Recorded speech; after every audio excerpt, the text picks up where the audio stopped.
Hello everybody, my name is Andy and welcome to my channel, and if you're not new, welcome back. Today we've got another true crime video. Today we're going to be focusing on the crimes of Aileen Wuornos.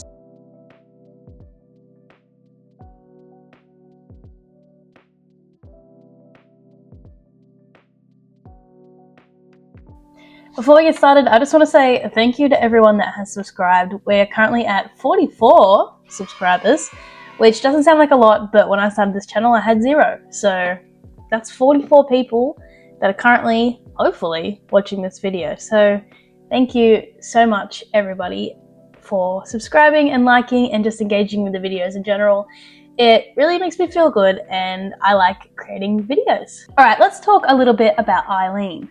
Aileen Carol Pittman was born on February 29, 1956 in Rochester, Michigan, which is a suburb of Detroit.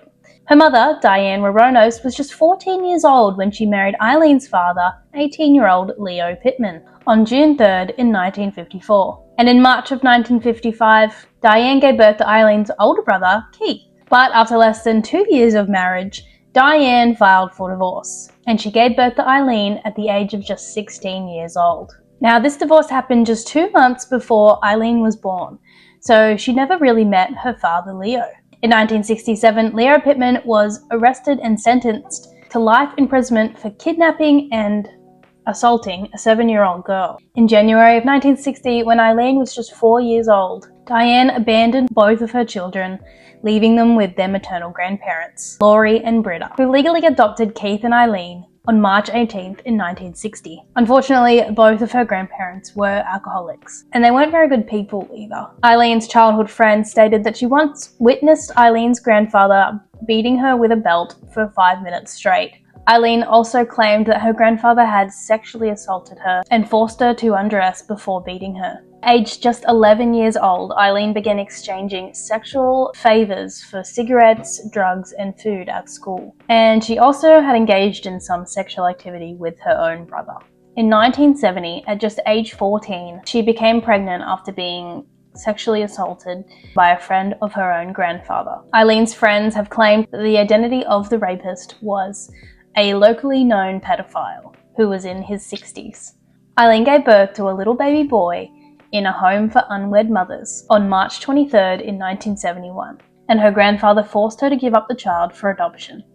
After her son was born, she dropped out of school, her grandmother passed away, and as a result, at just age 15, her grandfather threw her out of the house. She began living in the woods near her old house, and she began engaging in prostitution at just age 15 years old. In 1976, Aileen hitchhiked to Florida,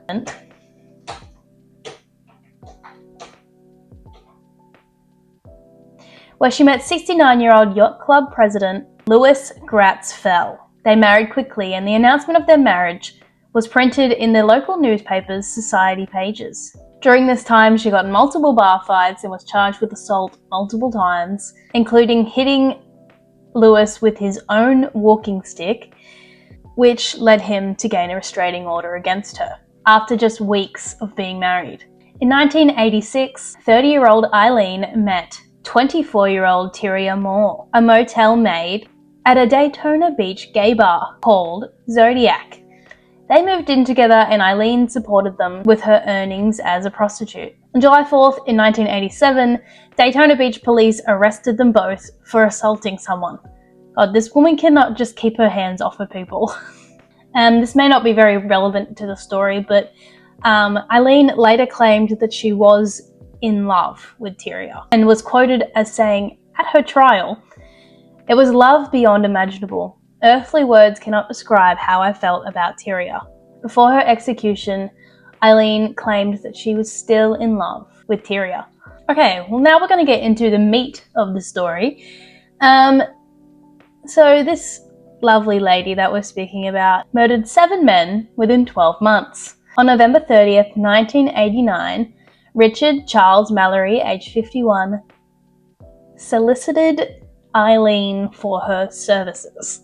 Aileen later claimed that Mallory beat, raped, and sodomized her after he drove her to an abandoned area for sexual services. Given that Mallory was Aileen's first victim, it is believed that this murder was in self-defense.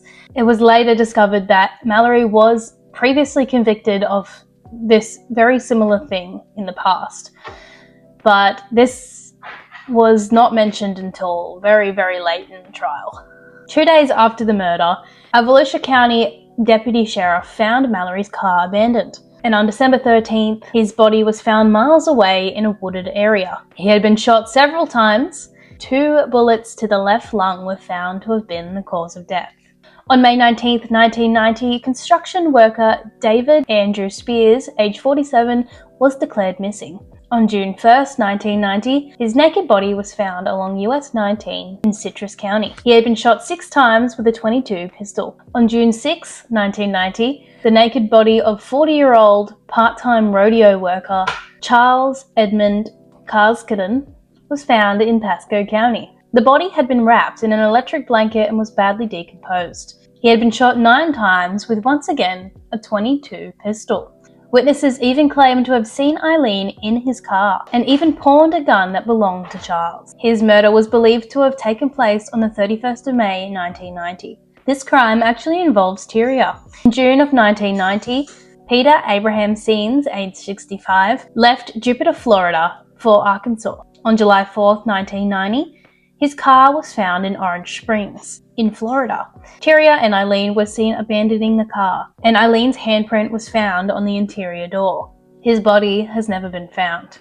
On July 31st, 1990, sausage salesman Troy Eugene Burress, aged 50 years old, was reported missing. On August 4th, 1990, his body was found in a wooded area along State Road 19 in Marion County. He had been shot twice, with, you guessed it, a .22 pistol. On September 12, 1990, the body of retired United States Air Force Major, former state child abuse investigator, and former chief of police, Charles Richard Humphreys, age 56, was found fully clothed, had been shot 7 times in the head and torso. He is believed to have been murdered on September 11, 1990. His car was later found in Suwannee County. On November 19, 1990, the nearly naked body of 61-year-old trucker security guard and reserve police officer Walter Gino Antonio, age 61, was found near a remote logging road in Dixie County. He had been shot 4 times, and 5 days later his car was found in Brevard County. Let's talk a little bit now about how she was caught. On July 4th in 1990, Aileen and Tyria abandoned victim Peter Seams' car after they were involved in a crash. Rhonda Bailey, who witnessed the crash, provided police with a description of the 2 women, which later led to a media campaign to locate them. Police also found some of the victims' belongings in pawn shops, and Aileen's fingerprint that was left on the receipt in the pawn shop was also found in one of the victims' cars. Because Aileen had a history of being involved with the law, her fingerprints and handprints were already in the system. On January 9, 1991, Aileen Wuornos was arrested at the Last Resort Biker Bar in Volusia County. According to the New York Times, the arrest was made on the basis of an outstanding warrant for carrying a concealed weapon. Although by this point, police pretty much already knew that it was her committing all of these murders. Police then located Tyria Moore the next day in Pittston, Pennsylvania, which she then agreed to get some sort of confession from Aileen so that she could go free without any sort of prosecution. Who needs enemies when you got friends like Tyria? Tyria then returned to Florida with the police, where she was put up in a hotel. Under police guidance, she made numerous phone calls to Aileen, pleading for help in clearing her name.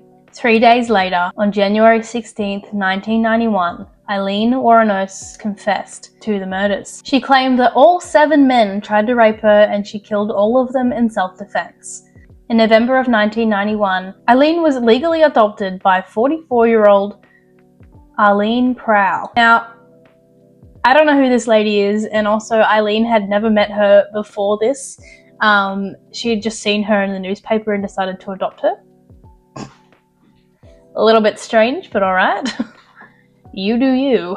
On March 31st, 1992, Aileen Wuornos pleaded no contest to the murders of Charles Richard Humphreys, Troy Eugene Burress, and David Andrew Spears, saying she wanted to get right with God In her statement to the court, she said in part, "I wanted to confess to you that Richard Mallory did violently rape me, as I've told you, but these others did not.